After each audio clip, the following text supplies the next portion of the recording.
What's up, guys? It's been a while. I'm glad to be back. I just got back from vacation, so here's my first video from Ultra League Remix. Before I get into that, huge shout out to my Patreon supporters. Could not be doing this without you guys. But yeah, let's get right into the video. For those of you who have been watching my channel this whole time, you guys might recognize this team. This team is Hariyama, Typhlosion, and Gengar. This was the first team I made a video on for Ultra League, and it had since been kind of pushed out a little bit by some of the new XL Pokemon and then just the new players in Ultra League Premier in general.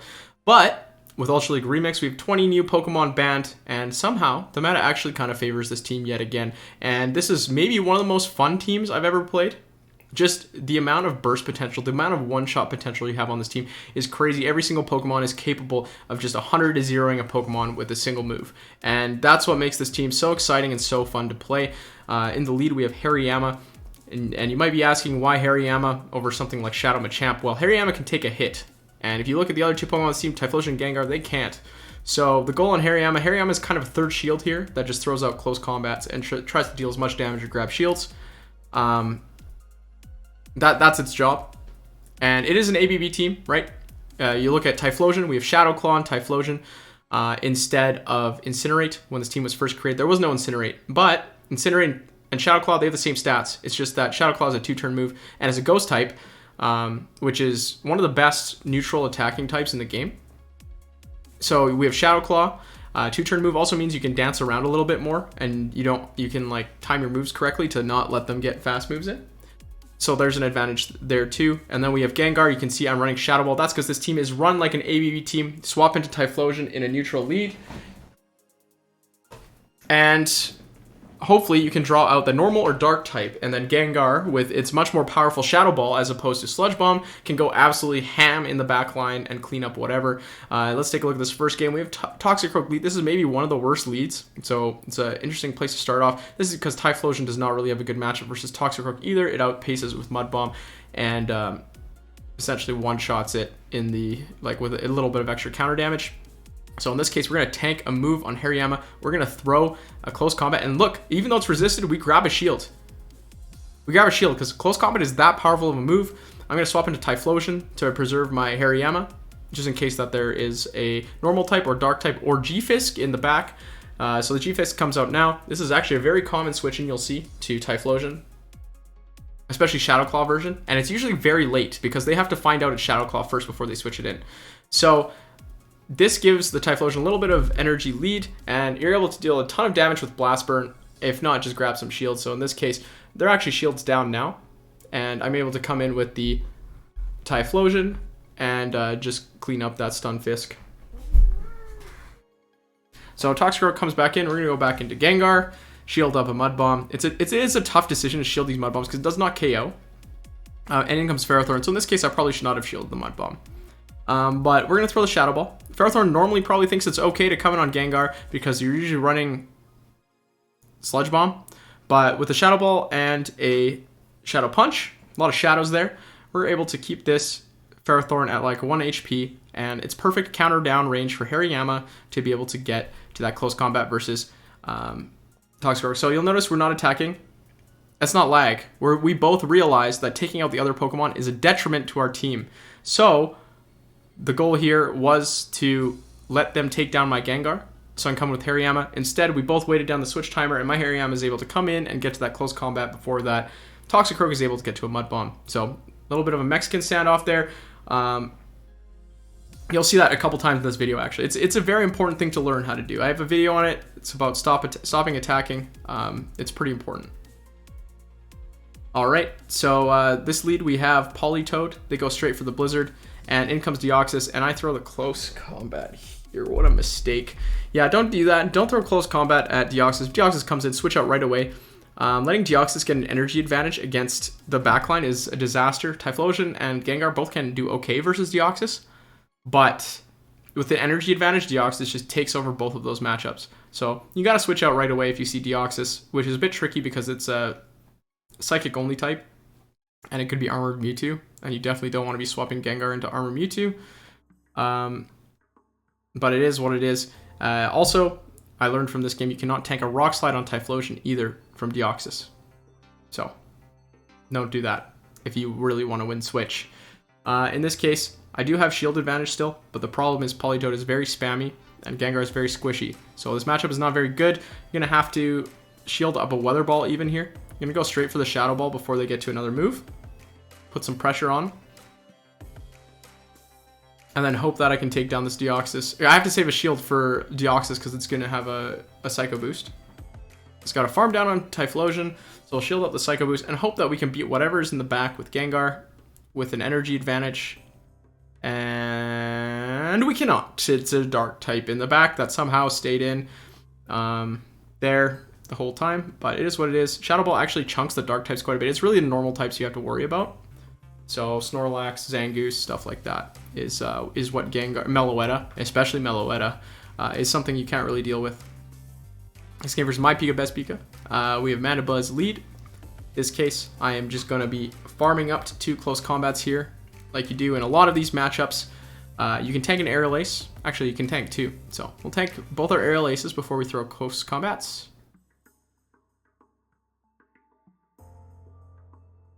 There we go.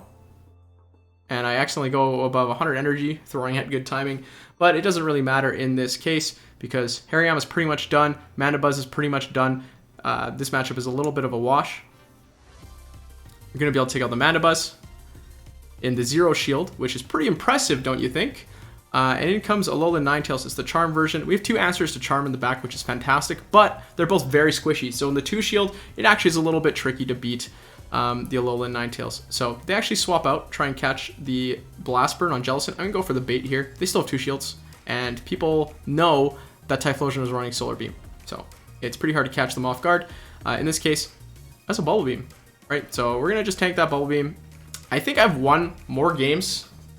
I've won a ton of games. Even just in watching these games, I've won so many games from people going Bubble Beam against me. I honestly feel like more trainers would win more games if they only had single move Jellicents. If they just removed Bubble Beam off of their moveset and they just ran Shadow Ball only. I really do think that players would have better win rates. Because look here, I'm going to take another Bubble Beam. In this case, what does that Bubble Beam do? It doesn't do anything because I'm going to get Weather Ball down anyways. We're going to go into Typhlosion and really hope we can get to 2 Blast Burns. You can see me press my Blast Burn button there. It actually goes off, which is surprising considering a lot of the time it has not been going off recently when you press your buttons. And yeah, and that's the thing is you're going to see... Yeah, so we're able to pull off that win. 1 HP in a dream, well, more like 3, but... You're going to see a lot of losses in these sets, and it's been tough for me to string a couple of positive sets together. The lag has been so bad recently. But all right, so here we have Alolan Ninetales lead. I play this one poorly. I go close combat. Really, you should go Heavy Slam almost every time. It's 1 more counter. That's it. And it KOs, essentially. So Heavy Slam is an incredibly bad move. But when it's 4 times super effective against Alolan Ninetales and they're not shielding it, then you got to go for it. So in this case, once again, a no shield of Bubble Beam, which honestly puts me in a pretty good opportunity to win this game. In this case, they're throwing another move, no shielded again, and it's a Shadow Ball. So my opponent learned, but it's already too late. They've already had to spend a shield on a Solar Beam because of this. And now it's going to be the Gengar show. Shield advantage for Gengar is exactly what you're trying to do in this game. You're trying to swap into Typhlosion, burn some shields with close combat, and then come in with Gengar with a shield advantage and just go to town. They swap into Mandibuzz, so I'm going to bring in Hariyama. This is a bit of a different story this time, right? Hariyama can't take 2 Aerial Aces from this HP. It took a couple Powder Snows. So I will shield up this Aerial Ace. I knew it was coming. And this time I won't go over 100 energy. Played a little bit smarter this time. Throw 1 close combat. The shield. Throw at proper timing. Get another close combat here. And get them nice and low. And we still have that shield advantage, the coveted 1-0 shield advantage. Let's see if Gengar can carry us to the victory. In this case, I'm going to throw just a Shadow Punch because I want to farm down. It doesn't do very much damage. I was hoping to take out Mandibuzz, honestly, but the farm down is not too bad. We'll shield up the Foul Play, and we'll finish farming down that Mandibuzz. So Shadow Punch for Mandibuzz. We're going to Shadow Punch whatever comes in. Looks like it's the Alolan Ninetales, and then we're going to Shadow Punch for Jellicent. So you get a Shadow Punch, you get a Shadow Punch, you get a Shadow Punch, everyone gets a Shadow Punch. It's Oprah handing out Shadow Punches. in this game, and Gengar is going to be able to take out all 3 Pokemon, so that's what you can do with the shield advantage on Gengar. It just it does quite a bit. But that's going to be 4 wins, and my rating is, I mean, it is what it is. 3065 is alright for Ultra League Remix, not using any XL Pokemon, where Ultra League Remix is probably the most XL of all of the leagues that have ever been conceived by Niantic. So this no XL challenge has been harder than ever. Alright, this Mew lead, we're going with Typhlosion. I'm not going to shield anything, because usually they'll bring in a hard counter to Typhlosion anyways, and once you get that energy advantage, that's all you need. Be able to blast burn anything, and if you can't blast burn it, you can usually solar beam it. So in this case, we're gonna get a nice big blast burn off on this rock slide, on this Stunfisk. Both teams still have 2 shields up, so if you can't get shield advantage on Gengar, the goal is to get energy advantage. They threw right away, so it looks like I'm gonna be able to take them down and get an energy advantage going versus this Mew. I'm gonna throw a Shadow Punch and catch a Wild Charge. So I'm going to use my Hariyama as the 3rd shield. Fortunately, in this game, I believe there's a Charmer in the back. Should have shielded, but against any other Pokemon, essentially, that is the winning strategy there. But I haven't seen too many solo Charmers in the back recently. And yeah, with Gengar at this low HP, you can't really win the 2 shield versus Alolan Ninetales, as hard as you try. So 2 shields for next game. Saving them. We're actually, you know, save them all for the last week push. Deoxys lead. So this time, learn from my mistakes. Let's switch out right away and see what they have. This Deoxys is going to tank a Blast Burn. So they're at 8 now. Could be a Rock Slide or Thunderbolt, but it's actually Psycho Boost. So good bait by my opponent. I just said how you can't take a Rock Slide on Typhlosion, so I decided to shield that up. We're going to get to the Blast Burn before this G-Fist gets to a Rock Slide. And they're going to farm up quite a bit. Actually, really good counting by my opponent. It's perfect counting. They're going to throw that Rock Slide. They still have quite a bit of energy, and it's time to come in with the Hariyama. So get a little bit of a farm here. They're going to throw a move. I probably should have shielded the first one because it's most likely to be Earthquake, because I'm planning on shielding one anyways. But instead, I allow them to bait me, you know, shield that Rock Slide up, and I'm going to be able to take them down before they get to another Rock Slide. Sorry, another Earthquake. This will just be a Rock Slide. It's very close, though. So Hariyama, you don't really care about how much health he has. You just care about how much energy he has. And we're going to throw those close combats. Whatever comes in, it's going to be Deoxys. We're going to switch into Gengar and hope we can take it down in time. But this Deoxys is just a little bit too extra large for my extra small Gengar. That does quite a bit of damage. We're going to be able to get to a Shadow Ball versus an Excadrill. Very spicy. And then Hariyama is a close combat, but CMP. So very well played by my opponent. They got exactly 1 Drill Run off of that farm down from Gengar. If they played it any differently, they would have lost the game. So very well played. Very well played indeed. Like I said, a lot of losses in this middle set. All right, we got our Abomasnow lead. This is great. In comes Air Slash Mandibuzz. So I'm not sure if this is better or worse than Foul Play for Hariyama. It's about the same, it seems like. As I get to 2 close combats, I tank the Aerial Ace, and I'm able to throw these close combats now. So it looks like I'm around the same HP that I would have been if I just tanked 2 Aerial Aces instead. But now this gives the Mandibuzz some farm down potential, so I do need to switch out here. I swap into my Gengar for some reason instead of Typhlosion. Don't do this. I don't know what I'm doing. I'm going to shield up a Dark Pulse. And then once again, I go for the Shadow Punch, even though I know it doesn't do enough damage to KO. So what am I doing? Throw the Shadow Ball. And then once again, I have to shield my Gengar again. It is the most important Pokemon on this team as the closer. And with energy advantage, even if it has a shield disadvantage, it can still do pretty well. So we're going to throw that Shadow Ball right away. And then we're going to try and CMP tie on the Shadow Punch, so that they don't farm extra.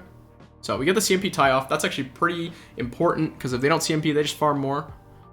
And we're going to be able to bring in the Typhlosion and get to work. And I try to catch the move on the Jellicent, but it fails. Oh, this is such a sad game. Yeah, and they Bubble Beam. What a BM. Somehow they also get 2 Hexes through at the same time. I get 2 Shadow Claws, so I'm not really sure what's happening with this game at this point. Maybe it's just visual, maybe it's not. But this Solar Beam comes a little bit late, and unfortunately I'm not going to be able to get to that Blast Burn versus the Abomasnow. So a couple tilting games, some of it caused by lag, some of it caused by misplays. And they started to turn behind me too, which also made the catch harder for me. In comes Typhlosion, Shadow Claw, Typhlosion 2. I was thinking, you know what, Machamp did this. This looks like a mirror, right? This looks like a mirror. Someone's already watching me play this team on stream, and they're using it. But there's a little bit of a spicy twist at the end. I'm going to throw the Close Combat, take out the Typhlosion, and I'm swapping into my Typhlosion because I'm expecting them to bring in their Machamp, or sorry, their third Pokemon, their Gengar.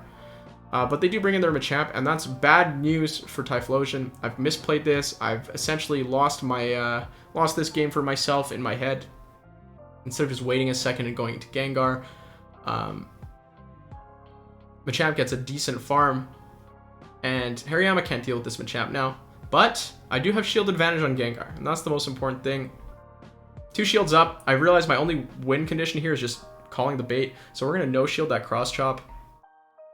And you know what? I just like rewarding players who don't bait. So if you don't bait, sure. And I'm going to switch into Hariyama at the end to try and take down that Machamp, but I miscalculate a little bit. And this Machamp is able to get a move off. Payback, so it's shielded up, and in comes Chandelure. I really thought they had a Gengar in the back, so that's why I went for the shield there instead of throwing the Shadow Punch, because I could have 2 Shadow Punches and that's all it needs to, or I need to take down Gengar. But it's a Chandelure. This is very spicy, but as with all things, spice is only good in moderation. So we're able to take out that Chandelure. Yeah, that was like Suicide Wing Spice right there. Alright, Nidoqueen lead. This is pretty tough too. It's not like Typhlosion. Actually, I've learned recently that Typhlosion does win the 1 shield versus Nidoqueen. As long as you have good IVs. So my Typhlosion does not, but your Typhlosion might. In this case, I throw the Close Combat as soon as I can. I was planning to Close Combat and switch as soon as I could, but then in comes Jellicent. So fantastic catch by my opponent. Reading the fact that I was going to go for the Close Combat right away. That's crazy. That's honestly crazy. But good read by my opponent. And guess what? I've realized the only way to win this is by no shielding a bunch of things. I do have to eventually shield, but now is not the time. And I'm going to throw my Shadow Punch. My opponent also makes another good play and shields here. Yes, I remember this game. And their Hex that got through ends up taking down my Gengar. I'm going to come with Typhlosion. The game's not over. You guys have heard about shield advantage on Gengar, but what about shield advantage on Typhlosion? Once again, I no shield the Bubble Beam because it doesn't do anything. And this has honestly given me a chance to come back into the game. But, I mean, it's still a rough game. Bad lead, bad switch. In this case, I'm going to throw that Close Combat at the Nidoqueen. And then I have to try and farm this Nidoqueen all the way down. First of all, I have to get the shield, though. I know they want to get the debuff on me, so we'll shield up. Like, this player... Like, look at the charge moves they threw. Only Bubble Beams, only Poison Fangs, and only Power Up Punches. What are you supposed to shield here? This is essentially a fast move beatdown team without all the extra bells and whistles, right? Bit nuts that stuff like this can happen. But yeah, we're only going to win 1 out of 4, but these games were very close, and a lot of them I misplayed or were altered by lag, so it is what it is.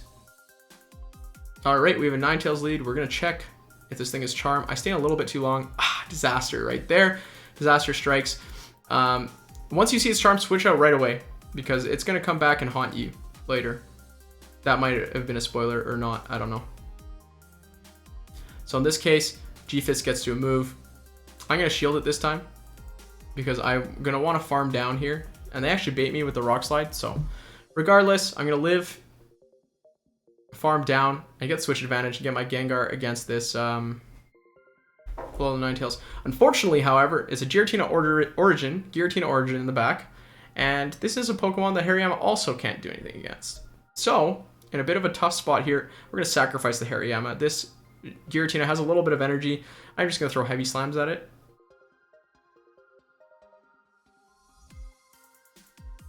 Yeah. and tank the Shadow Ball. And by tank, I mean get destroyed by the Shadow Ball. You can't have 2 Shadow Balls though, Giratina. So I'm going to come in with the Gengar, take it out before it gets to that ball. And unfortunately, in the 1v2 shield, Gengar wins this, but not with a 2 Charm Energy advantage. As this final Shadow Punch, we're going to CMP tie here. So I know they're at their second one. And it's all about if the Shadow Punch KOs, but I feel like I've spoiled this enough with my mood. And nothing. So I'm going to lose this one too. It's a lot of losses. Don't worry, I believe that this team can come back. I believe I can play better than I have. So let's see if we can win any of the rest of these games. Next game versus Olodocolo, fellow Twitch streamer. We have a Scrafty lead. Interesting play to stay in versus Hariyama. Hariyama loves this. So he's going to go for the power-up punch. You can see Hariyama is like keeping up with this damage even with the power-up punch. So another power-up punch. We're going to keep just punching away. And to save my Hariyama, I'm going to switch out into this Typhlosion. I know I'm going to have to shield a foul play. I thought I might be able to take him down in time, but that was not the case. But my Hariyama has 2 close combats worth of energy. In comes Armored Mewtwo, so this is exactly where I want to see the Armored Mewtwo anyways. And I have an energy disadvantage here. Sorry, shield disadvantage. So I tried to CMP tie there. I was really hoping that he threw. But he goes for the smart play and tries to farm all the way down. I'm going to come in with the Hariyama, and I am going to close combat this thing, I believe. Close combat does just a little bit less damage than super effective. Or sorry, than Heavy Slam. He's going to actually switch to catch on Abomasnow, and I'm going to farm down with Gengar. Get nice and easy to a Shadow Ball, although I'm pretty sure only a Shadow Punch is needed here. But I save my shield just in case something wacky happens with the CMP, because the state of the game is a bit weird. But if that does happen, then I still have 2 chances to click my button and get that off. So we're able to pull off that win as well. And catching a close combat on Abomasnow is probably not the play. In this case, we have a Powder Snow 89. This is much better for Hariyama. Let's see how this plays out. We're going to throw the Heavy Slam this time. We're now enlightened Heavy Slam users instead of unenlightened close combat users. Are going to come in with Typhlosion, snipe that A9 before it gets its move off. And in comes Jellicent, right? Like we did that because we want to switch anyways at some point in the game. You got to switch into Typhlosion. Otherwise, what do you call it? The normal type won't come out. In this case, we're going to grab a shield with that Solar Beam. Bubble is much harder, and they actually did go for the Shadow Ball, so props to this player. I'm going to shield this one up as well, even though it's, well, yeah, this player actually goes for the moves, so I think that they're actually probably just a Shadow Ball user in general, or they have Ice Beam as their second move. Either way, we're going to swap to Hariyama here. Going to throw this close combat right away. Lowering defense doesn't really mean anything here, just because Jellicent's going to farm down anyways. We're going to throw the close combat here. I mean, just punching a pillow, it doesn't do anything. But it is kind of important to BM them, you know, to let them know you got to the close combat. But either way, I was at 2 moves. Gengar wins CMP versus Jellicent, and that's all that matters. They revealed that they do have the Ice Beam, so that they were locked into that and they weren't baiting. But I respect that player a lot for running Ice Beam. And I do think Ice Beam on Jellicent is probably better. That's not true. It's situationally better than Bubble Beam a lot of the time. So, especially with all the Snorlaxes and Scrafties and stuff running around, you can deal a lot more damage. And then the game is on you, right? Like, you don't have to worry about how your opponent's going to play around Bubble Beam. Whatever. Bubble Beam around aside. Next to Alolan Ninetales, it's another Powder Snow. Will I be able to hit this Heavy Slam? Have Alolan Ninetales players learned? Oh, they've kind of learned. There's the swap into Deoxys. And we're going to have to go into Gengar here. Gengar is a little bit better than Typhlosion because you forced the issue. I decide not to throw. I'm trying to get Deoxys into Shadow Punch range. So I throw right as they get to their second Psycho Boost. I don't want to have to be taking that damage on my Gengar. We're going to take down the Deoxys. We have shield disadvantage, but we have energy advantage and should be able to grab a shield back with with Shadow Ball at the very least. So we'll throw the Shadow Ball here. And the G-Fisk player actually shields their G-Fisk. I honestly could not believe my mind when this happened. Because most Gengars run Sludge Bomb, so this shield doesn't make a lot of sense. Unless they know my team, which they might. I mean, the Hariyama lead is not very common. Not going to be able to quite get to that next move, but at the same time, we're going to be able to sacrifice this Hariyama. It's done its job. It's not going to be able to deal with that A9 very well. And yeah, they're going to come in and just throw. Move. Just a Weather Wall this time. But Typhlosion kind of has to be able to deal with these remaining 2 Pokemon. And it's a bit of a tall task for a very squishy Typhlosion. Especially when their G-Fisk is not quite taken out yet. So it's looking pretty rough right here. We have to let these Weather Balls through. Hope that they're not running Psyshock. Another Weather Ball eaten by Typhlosion. And I'm going to have to shield up this Weather Ball. But we have to play this frame perfectly. They switch in their G-Fisk. I throw right as they get to the Rock Slide, or one before. And then, right before they get to their next Weather Ball, I'm going to throw this next Blast Burn. And we're going to win this game too. But yeah, I was counting. I knew I needed to be 1 Shadow Claw away from a Blast Burn to throw at their A9. So, counting moves, pretty important, I would say. I would say it's pretty important. Next game versus Goodra lead. Goodra, pretty strong Pokemon. Honestly, pretty underrepresented in Remix. And doesn't really need XL either, so it's a pretty good choice. In this case, I'm going to shield this because I felt it could be a Draco, but it was actually a Sludge Wave. Either way, we got to 2 close combat, so we're going to throw a close combat 1. We're going to throw a close combat 2. And then we're going to go into Typhlosion. So, shield advantage. Typhlosion and Gengar. This is great. Goodra runs Muddy Water, so I'm switching to Typhlosion so that they throw Muddy Water. Muddy Water is an awful move. They should have went for Sludge Wave. I'm not going to shield the Muddy Water. Deals almost no damage to Typhlosion. Typhlosion's able to take out this Goodra. I still have a shield advantage.